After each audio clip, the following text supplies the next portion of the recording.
What's happening in Invasion Nation? As the promised interview, I have mayoral candidate here, Steve Pepin.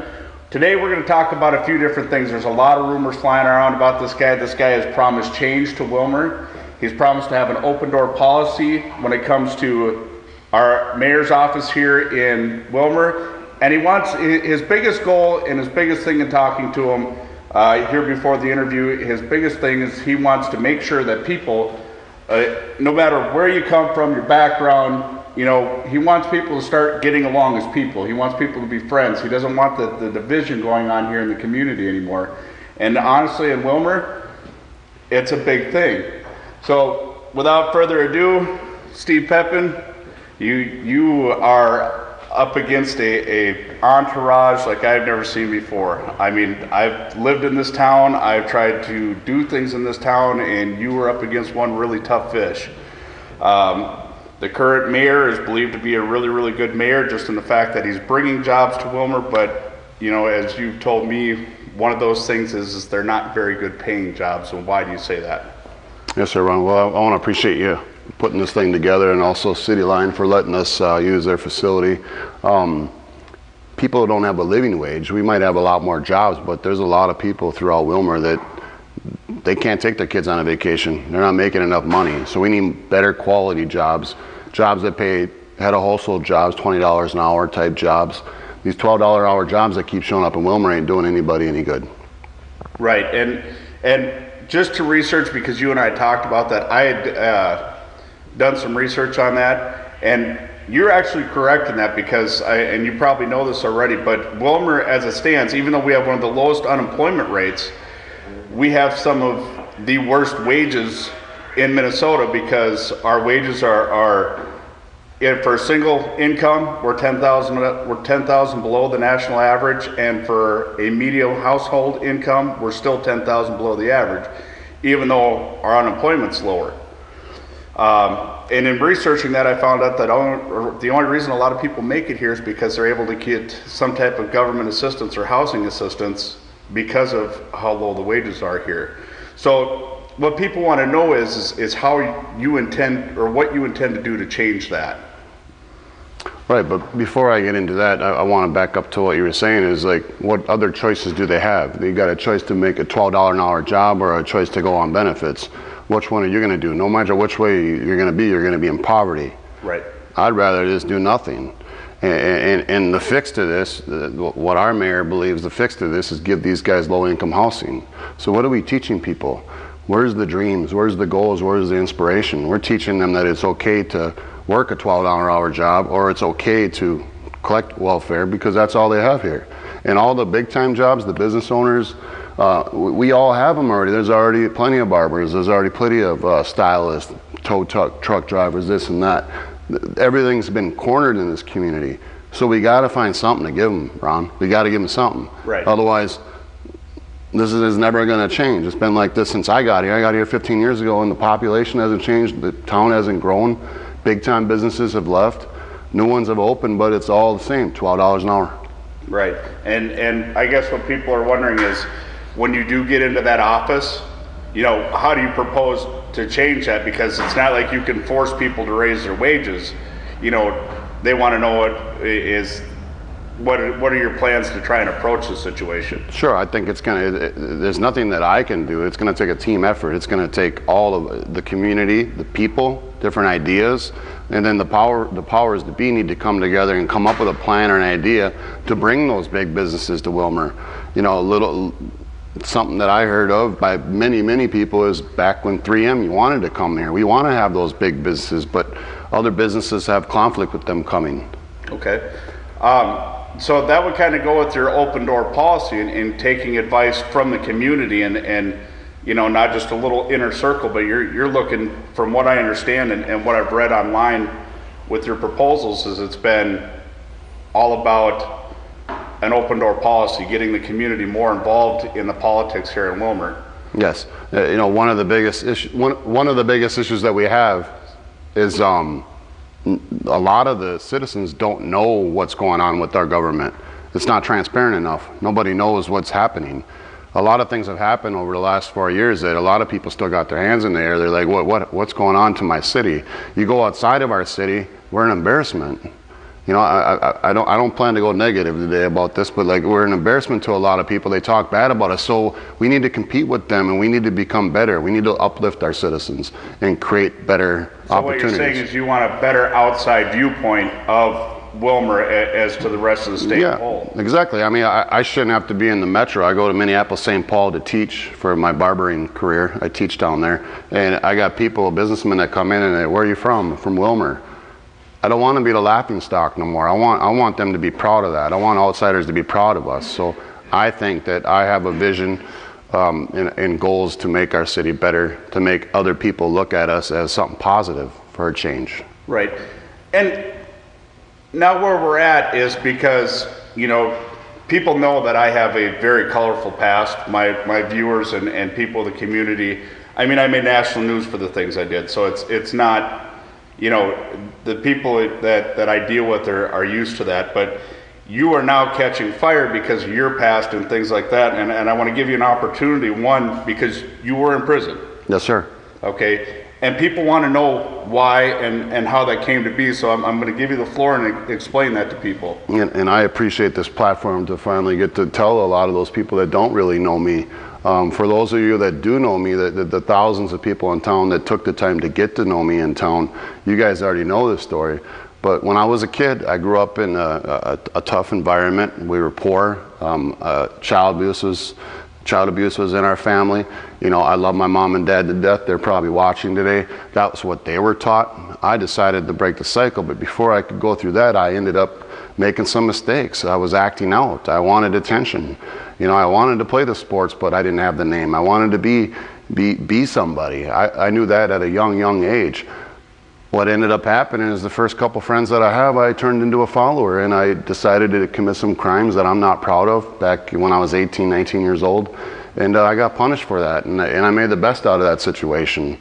I got put in prison, and I was 19, and I got sentenced to 9 years. I had to do 6 years, and while I was in there, I finally had someone believe in me. My barber instructor believed in me, and he gave me a chance to be a barber. That was the break I needed, Ron. You know, I needed someone to believe in me. Finally, I had someone to believe in me. So all throughout my prison stay, I did every program you could possibly think of to better myself, to get us to this moment today. And anger management, all the different little things that they got that the state provides inmates to change. So I did what everybody is supposed to do when they go in there. I don't know why it's a big deal, even though I get it. I think it should be more of an inspiration than a negative. Since getting out, I've been back to these prisons several times, spoken to kids, spoken to treatment facilities. Back in 2007-ish, 8-ish, I spoke in front of the governor's assistants and stuff at the Majestic Golf Course about education being banned from prisons. I spoke and said that's not good for that. You know, and so you and I coming from the same background in that, you know, one of the biggest things is my wife had never been around anybody who'd been to prison or never been around anybody, and when she met me, you know, within the first 5 minutes of talking to me, she wanted to be around me, but then trying to get other people in her life to accept that. And I mean, now it's a different story. Like you and I, we go back, what, 4 or 5 years now? Yes. Okay. And you have never once tried to hide that detail of your life. You actually use that to educate other people. And I know you spend a lot of time with the youth, and people are wondering what you're going to do more for community youth programs in response to the other things in the community that you've been doing. Ron, the things that we go through in life create content in our life, and then that helps out to be able to relate with people. The reason why I got a lot of people that I cared about them first, and I related to them. I cut their hair and I was like, you know, what are you going through? I remember when that happened to me. This is what I did. And you start shaping these young people throughout the community. That the reason why I have that following is because that started when they were younger. I had them in my barber chair.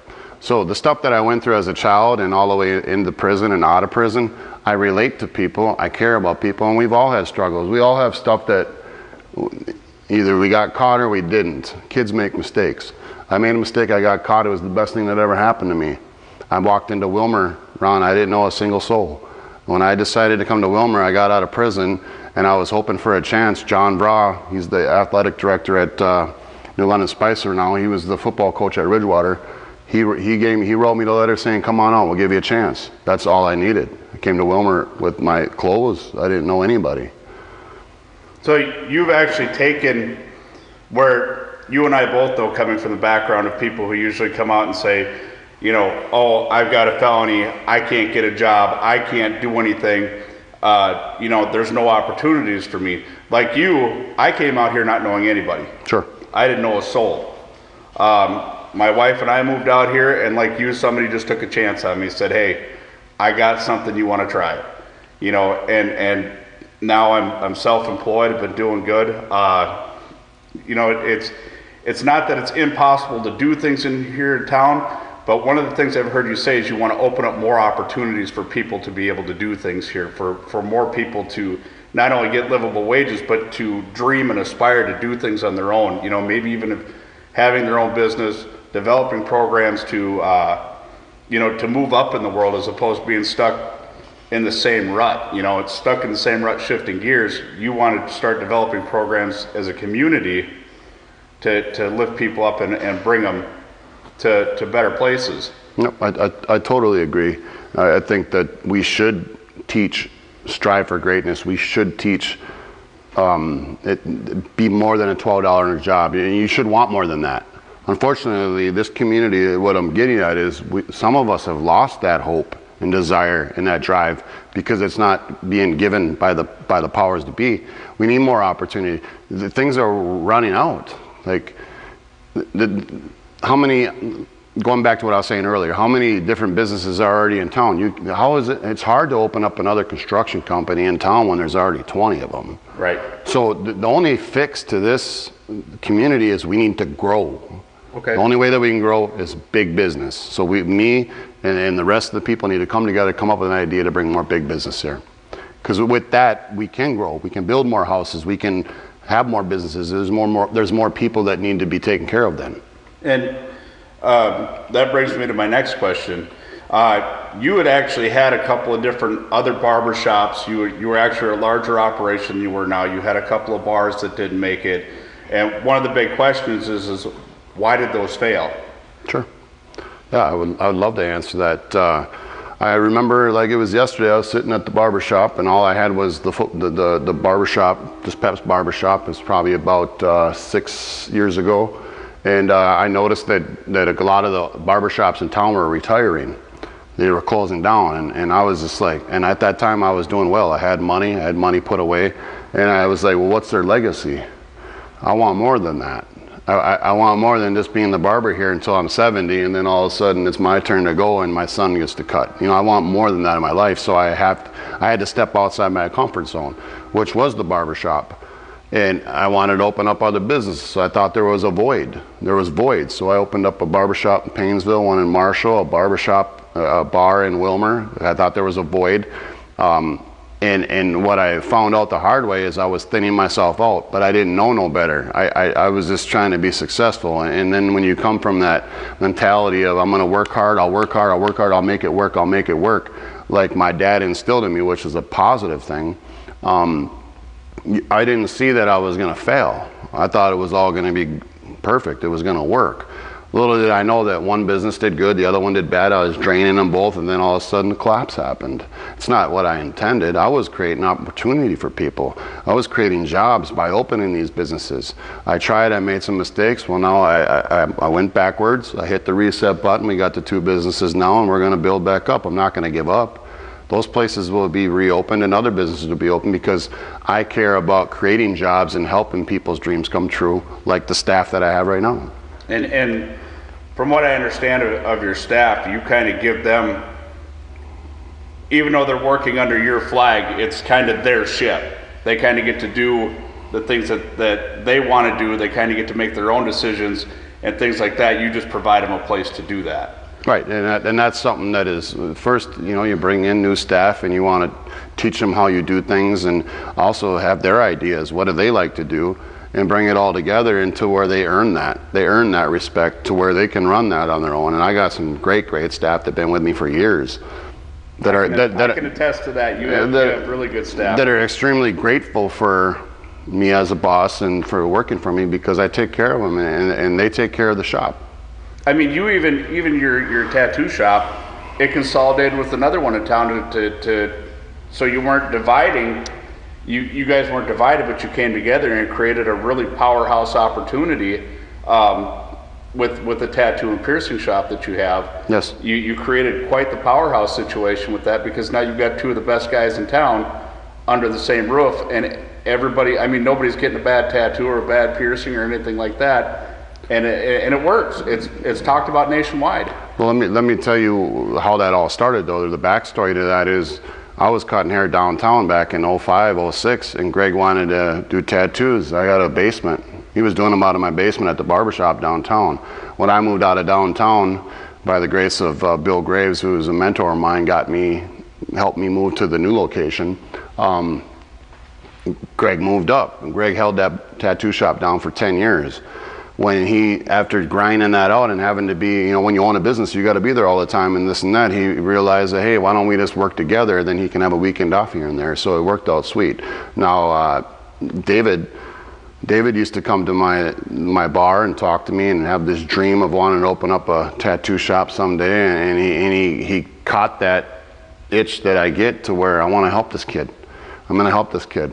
I found a way to get enough money together to open this kid a business when I had no business opening it. I wanted to see him come out of his basement and have something. It ain't about me, it's about everybody else. I make a little money off of it. Really, I want to better people. I want to help people.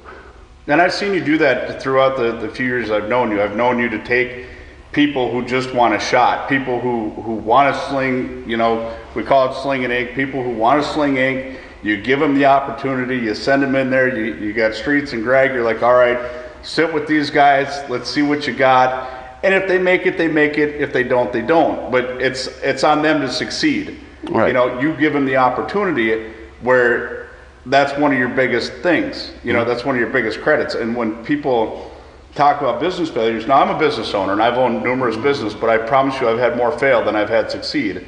And Jason Butler, the owner of Center Line Towing, said it best last weekend. He says, you throw bubble gum at 100 different things and you just hope one sticks. Yep. And that's part of starting a business. But also that along the way, the ones that where mistakes happen and people are obligated to that business, you got to make sure you make things right. Right. The investors, bankers, different people in town.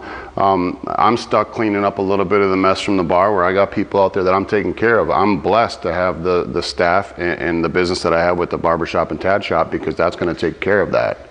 Right. So basically what you're doing is you're basically cut your living down in order to make sure that the people who tried to help you, yes, and invested in an idea, you're going to make sure that they're taken care of. Yes. Okay. Well, just so you know, Benjamin Franklin said it best. He said when he was inventing, he said, I tried 100 times. He said, I learned 99 ways not to do things until I figured out the one way to do it. Yeah, and then we just keep pushing forward. But one more thing about, you remember getting out of prison and feeling a little like, man, am I going to get a job? And you're feeling a little bit, you're scared. You don't know what's going to happen. Right. How do the people that get in trouble in our community, they get locked up. Our police department does a great job getting them off the streets. They go and learn a lesson. They come back. What are we supposed to do? Keep them labeled? That's the community that we're in. We label people, we segregate people, we put them all into different categories, and you can only stay in this group now because you made these mistakes. I disagree. I give these guys jobs. I got a guy that just got out a couple months ago working for me. Got another guy getting out that's going to be coming to work with me. Why? Well, why? We have to give these guys those jobs. We got to get these guys into the program, because also what are they going to do? They're going to be robbing your house, or somebody's. And honestly, people, just so you know, Steve and I are a minute few when it comes to prison. In statistically, within 2 years, every convicted felon will commit a new felony. Every convicted felon is basically guaranteed a revolving door back in and out of prison. Steve and I are two of the oddballs simply because of the fact that we were given an opportunity. So, this is one of the things that you and I have talked adamantly about creating programs to give these guys a chance at an actual job, not shoving them in a minimum wage job and say, here, go make it, because as you know, and I know, when you're on probation or parole, you've got way more rules than anybody else walking the street. And we signed up for that. Right. By doing what we did, we signed up for that. But for a community to keep beating us down and beating us down and beating us down because all of a sudden you're labeled, and they're like, oh no. Like when I first came to this community, I applied to quite a few local businesses for a job, and all I kept hearing is, oh, my insurance won't cover you. Sure. I'm a 20-year veteran behind the wheel. You know, I've got a spotless record. And all I kept hearing is, oh, our insurance won't cover you. Sure. You know, just because they didn't want to deal with it. So in some of the things that I've seen you say, you wanted to propose something to make Wilmer kind of a place where these guys can come and develop a program for that. No, and it's not just them. It's also, like I was saying earlier, about just creating a whole different mindset that we got to inspire our community, inspire citizens to want more and to work harder and to dream. But we also got to give them opportunity. So now, with all that being said, you've got, with the opposition that you face a mayor who is, for the most part, viewed as a good mayor. You know, and that's realistically by, you know, what people are saying is you don't have a chance. But I personally believe you do if the people who actually say they support you would get out there and actually take the time to get out and vote. That's one of the things that I was hoping that you'd bring up and we could talk about today is people, I know how much support I have based off the barbershop being open for 14 years, the donations that I've made, how I've been involved in the community already. But unfortunately, we live in a community, and this might be a national thing, where everybody rides the fence. Nobody wants to ruffle any feathers of the other guy or this guy. I'm asking in the community, just go for it, guys. I might not be the long-term answer, but I'm the short-term answer to catch the city up to 2018 and to inspire people and to bring the community together where they all have a voice, and for the government to be transparent with them so they know what's going on, because they don't know what's going on. Well, in my barbershop every day, all the time, what is going on? What is going on? They're not telling them everything. We got a businesses right now that's opening in Wilmer. Land has been sold already. Nobody even knows who's coming. Nobody knows. Well, people are you following me? Like, that ain't fair to the people. I guess the biggest thing is people want to know, you know, you said you're going to have an open door policy, you know, and that the community is going to be able to approach you whenever, wherever, and be able to express their concerns. The question is how do you delegate priority to such an open policy like that? Sure, and a lot of this is easy, Ron, if we dumb it down a little bit. Like, this is common sense. The mayor's job is to represent the city. Represent the city. Right. Cut the ribbons when good happens, get dirty when bad happens. You're supposed to be that guy, and people should be able to approach you. You should always communicate with them. That's your job. So you listen. The city council tells you what we should be doing. The city council, they got all the power in this town. We have a weak mayor, strong council. So really, what is my job? I mean, think about it. You could do my job. Anybody could do my job. Any of you could do my job. As long as you let the city council do their job, and let the people down at City Hall do their job, and let the department heads all do their job, and don't micromanage everything. Let everybody do their job. Okay. They'll tell me what I need to be doing. One of the biggest outcries. Do you understand? There's a different one thing, Ron. There's a difference between I'm telling you guys what we're gonna do, and you guys telling me what we should do. There's a big difference. Right. That's dictator compared to community. What does everybody want? And I think one of the biggest outcries and where you get a lot of support from is the people that are unheard of in this town. You know, the people who live on the piss poor streets. Like, I lived here in Wilmer for 2 years. I never met any of my city councilmen. The only thing I got was an inspector shoved up my backside because I was fixing my own courier cars out of my garage. You know, and I own a small business. I mean, the most I'm doing is an oil change or a brake job, and that was the first I'd seen of any city inspector. You know, and when I tried to go in and talk to them, they were unavailable. There was nobody there to talk to as far as mayor or council people, unless I wanted to take a day off of work, which I couldn't afford. Sure. And go in.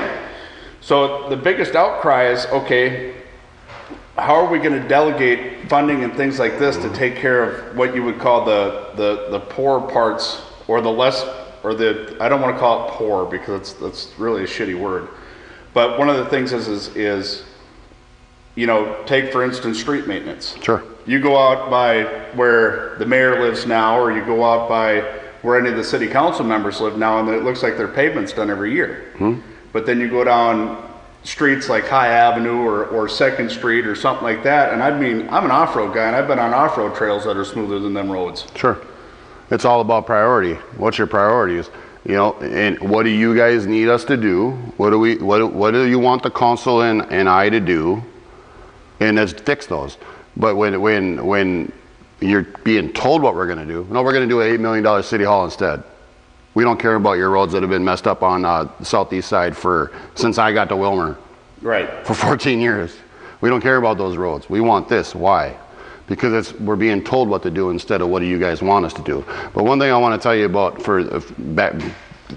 piggyback off you talking about businesses, I've had over 24 businesses come to me since I started running this campaign that all aren't happy. And they're unhappy for 2 reasons. They feel like a lot of them feel like they don't have a say-so in town. When they want to be able to come to me and talk, they're going to them. Just like you said, you went down and you said, hey, I want to talk to you guys about my business, right? Right. And you didn't get any transparency. No one talked to you. You didn't know what to do. Well, there's a lot of businesses in town that are complaining about the same thing. And the other thing they're complaining about is there's not enough customers spending money with them. Why? Because there's not enough money being made. That actually brings me to my next point, Steve. One of the biggest things is what people are wondering is, you know, with all the big business that's coming into Wilmer. I mean, we just recently got PetSmart. We've got a lot of big corporate businesses moving into Wilmer. Yep. And the small business community feels like they're getting shafted just so we can get these bigger names in town, and they want to know what you're going to do to stand up for the small businesses or help the small businesses out with that. Well, what we've noticed is the big businesses come to Wilmer. Today, Cherryberry just decided they're closing on Friday. The Best Buy closed, opened and closed. It was only here, what, 5-6 years? I don't know, maybe a little longer. But the big stores, how are they ever going to, I don't understand how they're going to make it here. The big stores, if that's what we're talking about. We're talking about all around business. All the businesses that came to Wilmer are PetSmart, Quick Trip, $12 an hour job, $12 an hour job. Like, it's a joke. Okay. So, with that being said, then what advantage would a small business owner have in your eyes by coming here with you as a mayor? What advantage would somebody have opening a small business here, being that you're a small business owner right in the heart of the community? Sure. I think I know how to open up a small business. I'll be able to talk to a lot of these people. I've opened up several. Some worked, some didn't. I learned a lot. But on top of that, what would help them is having an open communication with them. Right now, a lot of the small businesses in town are struggling because they don't have an open communication. I'm not going to put anybody out there, but there's a couple businesses around us right now that have reached out to me and said, every time I go try to talk to that city council or to the mayor, nobody cares. Nobody cares about us. You know, we're trying to stay open. We're trying to stay alive here. You know what I mean? Right. Well, I'll care. The other question that comes, you know, that kind of goes with, you know, one of your biggest slogans is "I will open the door to the people," you know, and open the door for somebody. And it means a couple different things, Ron. It means if you see an old lady and she's trying to get in, open the door for her. Have some respect, have some class. Open the door for people like that. It means that, but it also means I don't like walking into all these stores watching people make $12 an hour. They want more than that, but we ain't helping them get that. Barbers and all these other businesses that are in town, you can't have anymore. So what can we give them? A career job, a $20 an hour job, a healthy living wage. We can give them that. We want to. Do we want to open up to questions and answers? Do you have some? A number of questions. Okay, we're going to open it up to questions. First of all, Steve, let me thank you for the opportunity to interview you. I know you're a busy guy.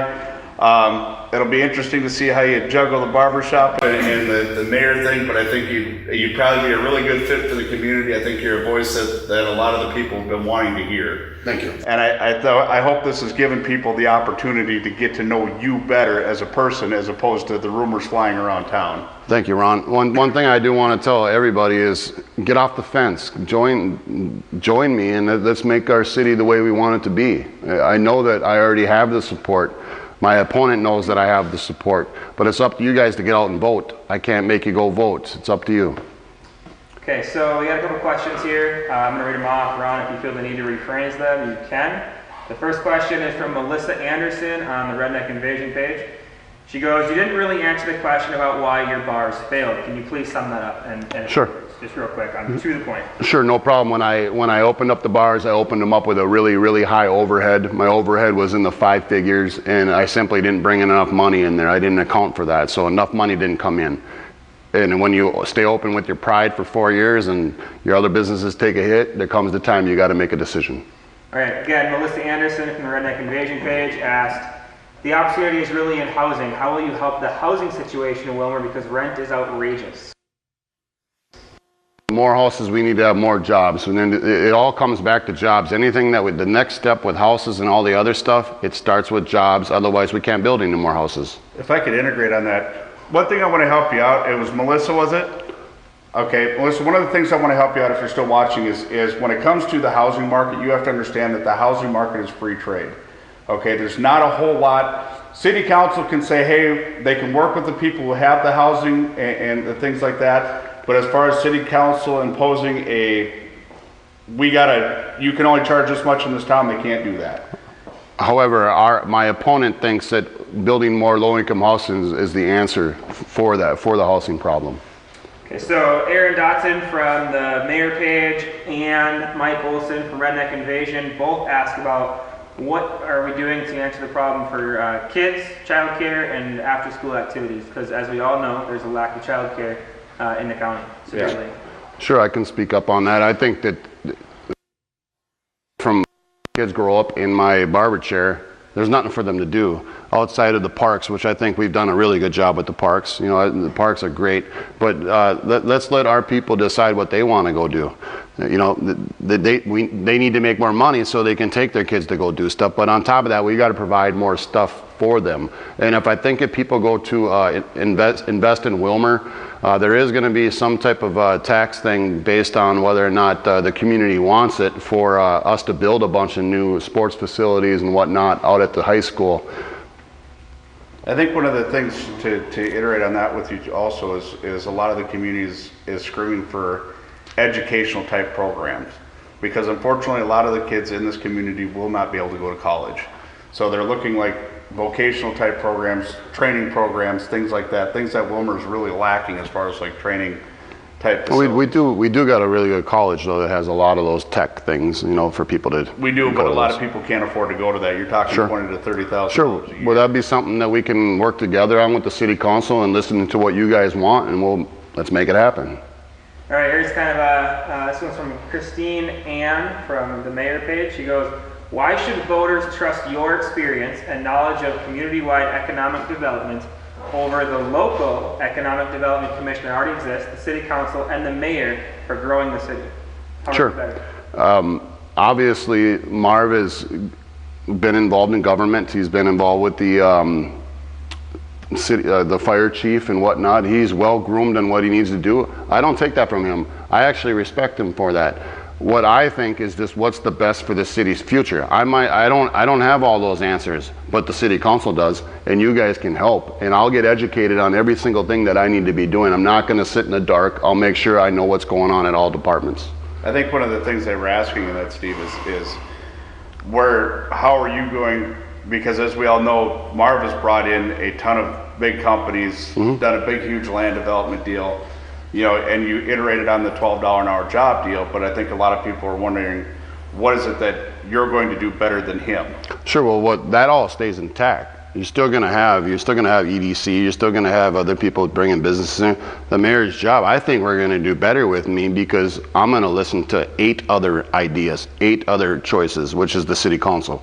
They have the power. They make the decisions. See, what we're going with, guys, is dictator versus I'm for the people. I'm not gonna tell you guys what we need to be doing. I'm gonna ask you what we should do. Okay. So, I mean, that answers those questions where I don't have all the answers, but somebody does. Let's talk about it and fix it. You're open to hear what people have to say and how to better that situation, how to make that situation. Right. If people are looking at me to be a dictator and tell everybody what to do, that ain't me. I'm not doing that. And that's not what a mayor is supposed to do in Wilmer. Weak mayor, strong council. Okay. Mark Gaffney from the mayor page asked, Steve, what are your views about Robbins Island? I think it's beautiful there. I think they've done a lot of good things there. I know that it's kind of twofold from what do the people like. I know I bring my family there. I take pictures with my family. I know they went to the Rockins Robbins thing, which I think was a success this year. But there's other people that wish it could be preserved and left alone. I hear that a lot at the barbershop. But I guess, what do you guys want? And let's talk about it. If the majority thinks that we shouldn't keep growing Robbins Island, then we need to stop doing that. It shouldn't be that we're just going to do it because a certain group of people think we should. But if you guys, can't we have, our mini Wee Fest in Wilmer? Why can't we have big events like that? I don't know if it's necessarily be at Robbins Island, but like I seen the crowd of 4,000 people at Robbins Island. I thought it was pretty cool. So let me ask you a question then, Steve. I know one of the biggest things that people have a complaint about is they never get a say-so on what happens. Next thing you know, they're getting charged extra taxes, they're getting charged assessments, and even though they didn't want it, and the vast majority didn't want it, they didn't want their taxes to go up. It seems like they didn't have a choice in the matter. It was never put to a vote from the people. Based on what we should take care of, or based on as a whole? Because as a whole, they do have a choice. Who are you voting in? Right. You need to vote in the right people. Individual right? projects. Okay, on an individual, you understand where I'm coming from. Right. On an individual project stuff, I think that those people need to go to their individual ward, the council ward people, and say, hey, this is what we think, this is what we think. And those guys got to be humble enough to take it to all 8 of them and say, hey, this is where we need to go fix this first and that second. So are you going to encourage the people on the city council then to get out to meet the people in their ward? I'm not only going to do that, but I'm going to make them a team. Well, I lived here for a little over 2 years and never met anybody in my ward. So. Well, up until the last 6 to maybe a year, the council's been in disarray, and we lost 4 city administrators, in 4 years. You ain't gonna lose anybody with me on board. I'm gonna work as a team. The reason why we don't have that, the reason why people jump ship or get fired is because they're tired of working with a dictatorship. Okay. David Molinar from the Redneck Invasion page asked, how can we convince good paying employers to set up shop in Wilmer? All we get are fast food chains and gas stations. If we want $20 an hour jobs, we need some type of manufacturing base. I completely agree with you, and I will spend the next 4 years trying to come up with 1 or 2 of those businesses to come to Wilmer. Like I said, years ago they tried to do that and people shut it down. I will spend all 4 years trying to bring those jobs to Wilmer. Now this kind of plays on that same question. This is from Scotty Saunders from New York. He asked, what can we do to keep graduates of Ridgewater in Wilmer? Because I'm also a student from Ridgewater, and I also left this town but came back eventually. There's a lot of students graduating from Ridgewater who don't find the opportunity here in Maine. How are you going to address that? Right. This is kind of I'm going to answer it with 2 different things. Number one is the opportunity is running out in Wilmer. There's this, that's what I'm talking about. Is there's plenty of construction, plenty of this, plenty of that. It's hard to, like we talked about earlier, to wedge yourself in with the big powerhouse businesses in town, especially Votech stuff, especially stuff where you have a trade. So we need to grow. The town has to grow. The only way the town's going to grow is manufactured jobs. People want to move here. Houses are going to get built. Otherwise, there's no room for them. But one other thing I want to say is, how do you think a lot of these people in Wilmer's parents feel? Their kids move away. There's a lot of lonely people. My son and my daughters ain't moving away. I don't want them to move away, but they have to because there's no opportunity here. So I'm trying to shake this all up, and we need to figure it out, guys. Our kids are moving away and they ain't coming back. This question gets a little personal, more than you know. People are asking, a number of people are asking what you went to prison for. Sure. In 1998, being a follower and making my own choices, I committed some robberies in Minneapolis and St. Paul, and was held accountable, and I got sentenced to 105 months. And from that day I walked in to the day I got out, I did nothing but better myself. 20 years later, here I am. It's 2018, and I came to Wilmer. I didn't know nobody, and I know a lot of you people, and I know that you guys support me, but because of these things in my past and all these other things, you're afraid to jump off the fence and come on my side, but I'm asking you to do it. We can change the city. Mike Olson from the Redneck Invasion page asked, can we do something different than parks? We had a roller rink when I was a kid. 100%. But in order to have those other businesses, people need to be able to spend there. And if they're not making enough money, those roller rinks and stuff won't work. I know they talked about some of these different things that they want to bring to Wilmer. People came together, they thought about it. There's not enough money per capita. People ain't making enough money here, so the businesses will come, fail, leave. Aaron Dotson from the mayor page asked, or said, youth drug use is on the rise. What can we do to combat this in Wilmer?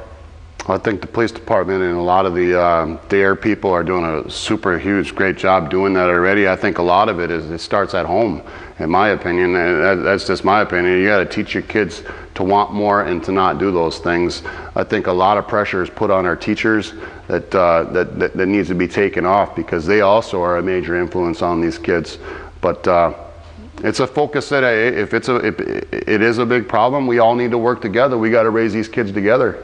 So let me ask you this, because it goes back to a question I asked you earlier. If we created more events or more things for children or our youth to do in the community, because really there's nothing. Mm-hmm. Okay, you can go to a park, but when you're a teenager, what is there to do here? I mean, other than play frisbee golf and cause problems, skateboarding up and down the street. Especially in the winter. There's no summer stuff. Nothing in the winter. And like I said, if you guys go take a look at Invest in Wilmer, they're trying to bring a lot of the rec center and a over dome for soccer and stuff like that to the high school. That's one of the things they're trying to do. Well, we need more than that. Right. And I would be. The biggest issues with that is they say every time that Wilmer builds something, right, they don't build it big enough for everyone. Well, I believe this one will be big. This one will be big. This is a $30 million project over 13 years. Okay. A lot of people really appreciate your honesty. Just, thank you, guys. Ron, thank you. For you. Monica Garza says, Redneck, looks like he is holding back. The thing is Steve is, and I'll speak for Steve because I've known him for years. Was she referring to me or him? You're holding back. Think Ron is holding back. Give it to me, Ron. What do you guys want? Let's go. Well, Mike Olson also thinks you're holding back. Well, one of the issues that when it comes to politics, I'm very strong-minded when it comes to politics. I'm very set in my ways. I'm very blue-collar. I grew up in a poor family. Like the community outreach for families who are actually in need. And what I mean by actually in need is we have, one of the things that Wilmer is facing is we have so many veterans in this community. We have a ton of veterans in this community, and they're struggling to get around, being able to do the things that they need to get done, like going to, one of the biggest cries is medicinal marijuana.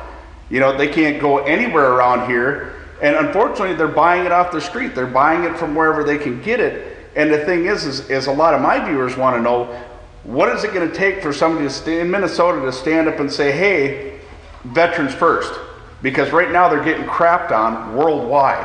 Right.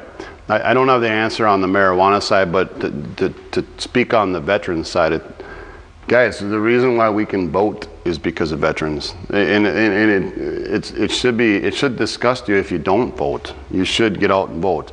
We live in an area where more than half the people in Wilmer don't vote at all. What is that saying to our veterans? I wanted to put that out there because that's one thing. But we need to create some more stuff for them. Do we have like a place where those guys can go? And we don't have that here. It's up in St. Cloud, right? As a Wilmer, like a VA or something? Wilmer is a community. You have a lot of private organizations that do everything that they can, but they're limited. Sure. But to try and get a city to back these guys, to stand up for these guys, and you know, one of the things is they need understanding. You know, nobody's ever going to go through, you take a combat veteran, for instance, and you take somebody who's been there, like I've got a friend of mine here in Wilmer, when he was over there in Afghanistan, a 14-year-old boy ran up to him with an AK-47, and it was either shoot the little boy or get shot. And he sits here and he deals with this, but you know what? He's been locked up in Candy County 3 times because he can't get the help anywhere here in Wilmer to deal with his PTSD and how to deal with that unless he gets a ride, because he can't have a license, because they've got him on so many drugs for medical, unless he can find a ride to get to St. Cloud. So what I hear you and him, and I've actually heard this in the barbershop a lot, people speaking up on, is we need to focus on that. We need to do something for these guys. And honestly, there's really no community focus. We have a ton of war memorials, but we have no focus on the veterans themselves. Well, that's got to change. So, you know, and one of the other things that you know, that I have a question with is, okay, I'm an avid supporter of law enforcement, okay, and you are too, and it's weird because of the background we came from. Well, it's a respect thing. We get it. We get it when now. You make the mistakes, right? You know, they're doing their job, we're doing ours. Yeah. Back then, those guys are good guys too. You know. But one of the things is a lot of people in the community feel like that law enforcement's hands are being tied. They feel like law enforcement's hands are being tied continually, you know, when it comes to dealing with certain situations, because they're scared of lawsuits for racism. They're scared of, you know, all the stuff that comes out of it. They feel like their hands are being tied. What are you willing to do to change that? Well, this might be the one thing I might be disagreeing on you. I think that I know a lot of the cops in town, and I know that they do a good job. You know, maybe they got ideas and stuff they want to bring to the table too, but they just don't know how to do that. We need to work with them. So you're willing to open the door for open communication, and you know what? On the street officers to come in and say, we're having a lot of problem with this, and this we need definitely. to deal with this. And on top of it, at all the city council meetings, and anytime the mayor and the chief of police and all that, we all intertwine together, you know. So open communication, work together. But then you have the opposite side of the spectrum that people want to know is, what do you get, and you and I have experienced the overzealous officer. You know, the one that does his job a little too much, and they feel like he's paying more attention to a tail or a license plate light being out as opposed to the drug dealer down the street. I think for the most part, a lot of the Wilmer Police Department do a great job. I can't wait to work with them and resolve a lot of the problems in town. Well, I mean, I know I'm kind of dodging it, but like I haven't seen that. I haven't seen what you're saying. So right, and for me, what I'm doing is I'm simply coming off of what people are saying, what people have said on my past deals. There has been some commentary about kind of a lack of clarifying what are you really going to do about the drug situation in the youth here. What was that? How are you going to address the drug problem in specifics? More detail. Trust the drug problem? Let me help you out with this. Go ahead. Before you put that on a mayor, before you put that on one individual mayor, let's revert back to the war on drugs declared in this country back in the 70s and through the 80s that has done nothing but increase drug use, drug population. This starts at a lot higher level than a simple city mayor. Okay, I want to put something out there, because you can't put that on a city mayor when the federal government is turning around and telling somebody, as long as you snitch on somebody else, which we just had a big case of it here in Wilmer, all right, when you've got somebody out here snitching on somebody else to get out of their time, it doesn't do any good. You can't put that on a mayor. You can't expect a mayor to do anything about it. You can't expect law enforcement to load up jails with these people when the judges are like, you're tying up the jails with stuff that we're not going to do anything about. They just had a guy get caught over in St. Cloud, or out by St. Cloud from over here in Wilmer, got caught with a pound of marijuana in his car. They wrote him a ticket, they brought him in, they booked him and released him. You can't expect the mayor to do anything about that. Well, that's the police department. You know, the police department's doing their job. If they're arresting them and they're making the arrest, but you've got a justice system that's overflowing and can't do anything about it, you can't put that on a mayor. And I won't even tolerate a question like that. I don't even want you to answer that. No, well, I answered it. It's the police department's responsibility, and I'll work with them. But they're doing it. The thing is they're doing it. We just had one of the biggest drug busts here in Candy. Right, they're already doing a good job. And one of the guys that was supplying this shit, because he told on everybody else, walked away with no time. And when the people that get caught, they're mad at everybody. You know what I mean? So it's like it's everybody's fault. No, it's their own. They made the decision to do what they were doing. The thing is the police department did their job. Right. They Exactly. did everything they were supposed But to. we made our decisions, and we got held accountable, and you change or you don't, one or the other. But the thing is what I'm saying is okay, they can't put that on you, Right. even if I you're agree. mayor, they can't even put that on Marv. That's not Marv's deal. The police department in that's doing their job. I agree. But the question is what can we do to help out with that? What can we do to bring that situation more to light and Right. Well, as the mayor, I'm going to be connected and be working with the powers to be in the police department. And we'll talk about that, as well as ideas from the community. What do you guys think we should do? What's your ideas? So we're almost on an hour here. We're going to wrap it up at the end. welcome to 60 Minutes with Redneck Invasion. So we do have kind of a small audience here. Everyone seems to be on their phone talking and answering questions in their own way. Does anybody here in this room have a question they've heard from a friend or something they want to shoot out? Okay. Well, I do have one. One of the biggest things, the misconceptions that is being fought for right now is you have a sign up that talks about bullying, government corruption, and $20 an hour jobs. People are taking that as the entire Wilmer politics is corrupt, you're fighting for a $20 an hour minimum wage, and that, everything about Wilmer is just wrong. And it's a sign that you have posted up, and people want to know about that sign because for some reason today it seems to have blown up on social media. Sure. Yeah, I'll be happy to address that. The issue is, and the whole reason why I decided to run for mayor is people come and talk to me. I'm the barbershop in town. We got 2,000 people flowing through our doors a month, and they talk and talk and talk and talk. A lot of it's hearsay, a lot of things that I hear.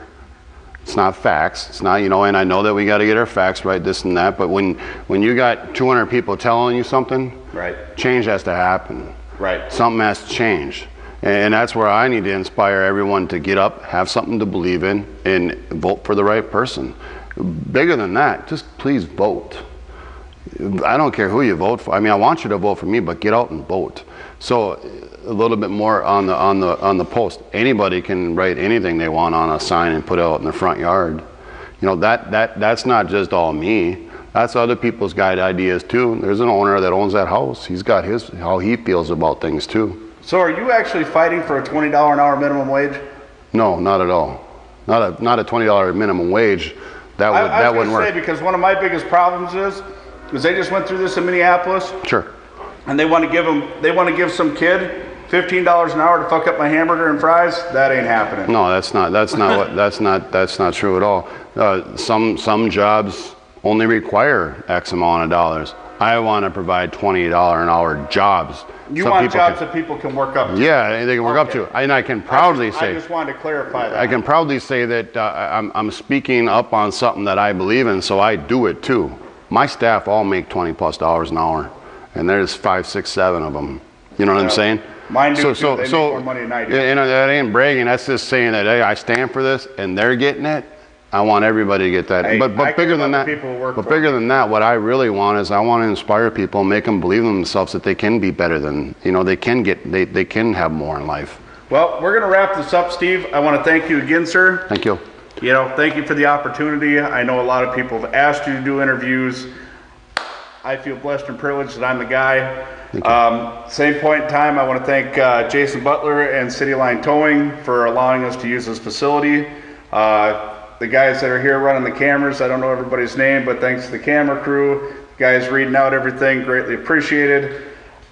City of Wilmer, don't complain about things unless you're willing to get out there and vote. Thank you. And the thing is, with Steve's shop, it's the same as he wants to run the mayor's office. The door's always open. Yeah, come down and talk to me. But the biggest thing is get off the fence.